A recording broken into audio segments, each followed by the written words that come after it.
ఇక ఢిల్లీలో నేడే మహా కాంగ్రెస్ ధర్నా చేపట్టనుంది. ఇక బీసీలకు 42% రిజర్వేషన్ సాధనే లక్ష్యంగా కాంగ్రెస్ ధర్నాకు పిలుపునిచ్చింది. జంతర్ మంతర్ వేదికగా కాంగ్రెస్ మహాధర్నా చేయనున్నారు నాయకులు, పార్టీ శ్రేణులు.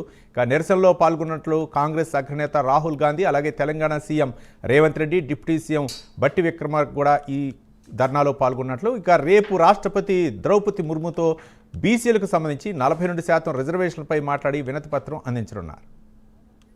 దీనిపై మరింత సమాచారం మా కరెస్పాండెంట్ అజీమ్ అందిస్తారు. అజీమ్, చెప్పండి, ఏంటి బీసీ రిజర్వేషన్ 42% అమలుకై కాంగ్రెస్ శ్రేణులు అవ్వచ్చు, కాంగ్రెస్ అగ్రనాయకులు అవ్వచ్చు, ఈరోజు ఏ విధంగా నిరసన కార్యక్రమం తెలిపే అవకాశాలు ఉన్నాయనుకోవచ్చు?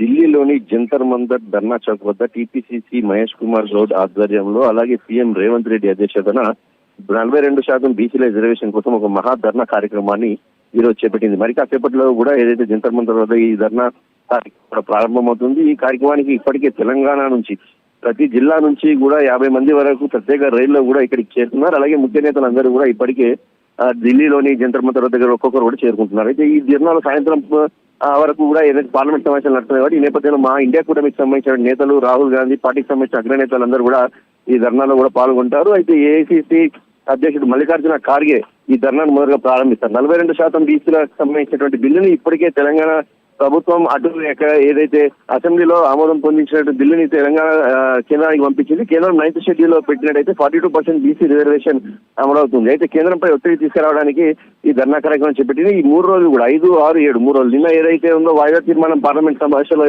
ఇవ్వడం జరిగింది. ఈ రోజు ఏదైతే ఇక్కడ మహాధర్నా కార్యక్రమాన్ని కూడా చేపట్టి అటు కేంద్ర ప్రభుత్వంపై ఒత్తిడి తీసుకొచ్చే విధంగా కూడా ప్రయత్నం చేస్తుంది పిసిసి అధ్యక్షుడు మహేష్ కుమార్ గౌడ్, అలాగే సీఎం రేవంత్ రెడ్డి. దీని తర్వాత రేపు కూడా రాష్ట్రపతిని కలిసి ఏదైతే బిల్లుకు సంబంధించినటువంటి ఆమోదించినటువంటి బిల్లుని రాష్ట్రపతికి ఇచ్చి, అలాగే వినతి పత్రాలు ఇచ్చి 42% రిజర్వేషన్ సంబంధించినటువంటి దాన్ని అమలు చేయాలని చెప్పి కూడా కోరనున్నారు. మొత్తంగా చూసినట్టయితే కాంగ్రెస్ 42% ఖచ్చితంగా బీసీల రిజర్వేషన్ ని అమలు చేసే లోకల్ బాడీ ఎన్నికలకు వెళ్తారని చెప్పి హామీ ఇచ్చింది. అదే రకంగా ఈ 42% బీసీ రిజర్వేషన్ అమలు చేసేందుకు కావాల్సినటువంటి ధర్నాలు, కార్యాచరణ అంతా అయితే తీసుకుంటుంది. ఒకవేళ ఈ 3 రోజులు అంటే పార్లమెంట్ సమావేశాలను చూసినట్టయితే ఈ ఆగస్టు 21 వరకు కూడా పార్లమెంట్ సమావేశాలు నడవనున్నాయి. ఈ ఆగస్టు 21 లోపే కేంద్ర ప్రభుత్వంపై ఒత్తిడి తీసుకొచ్చి ఈ 42% బీసీ రిజర్వేషన్ ని అమలు చేయించాలని చెప్పి ప్రయత్నం చేస్తుంది. ఒకవేళ కానట్లయితే మరొకసారి మరో రూపంలో ధర్నా కానీ, దీక్షలు కానీ కేంద్ర ప్రభుత్వం ఒత్తిడి తెచ్చే ప్రయత్నం కూడా చేస్తామని చెప్పి ఇప్పటికే పిసిసి అధ్యక్షుడు సీఎం రేవంత్ రెడ్డి ఇప్పటికే ఇద్దరు కూడా తెలపడం కూడా జరిగింది. మరి ఈ రోజు ధర్నా కార్యక్రమంలో అయితే ఏఐసీసీ అధ్యక్షుడు, అలాగే లోక్సభకు సంబంధించిన ప్రతిపక్ష నేత రాహుల్ గాంధీ, ఇక ఇండియాకు సంబంధించిన నేతలు అందరూ కూడా పాల్గొన్నారు. ఇప్పటికే ఢిల్లీకి అటు సీఎం రేవంత్ రెడ్డి, పిసిసి అధ్యక్షుడు, ఎమ్మెల్యేలు, ఎంపీలు, కార్పొరేషన్ చైర్మన్లు వీరంతా కూడా ఇప్పటికే ఢిల్లీకి కూడా చేరుకున్నారు. సో మరి కాసేపట్లో ఈ ధర్నా కార్యక్రమం కూడా 10:30కు ప్రారంభం అవుతుంది.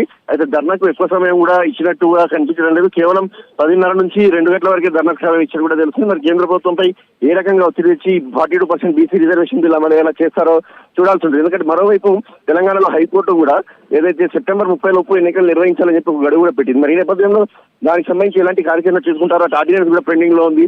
మరి ధర్నా రూపంలో కానట్టయితే కాంగ్రెస్ మరి ఎలాంటి కార్యాచరణ తీసుకుంటారో అనేది మాత్రం చూడాల్సి ఉంటుంది.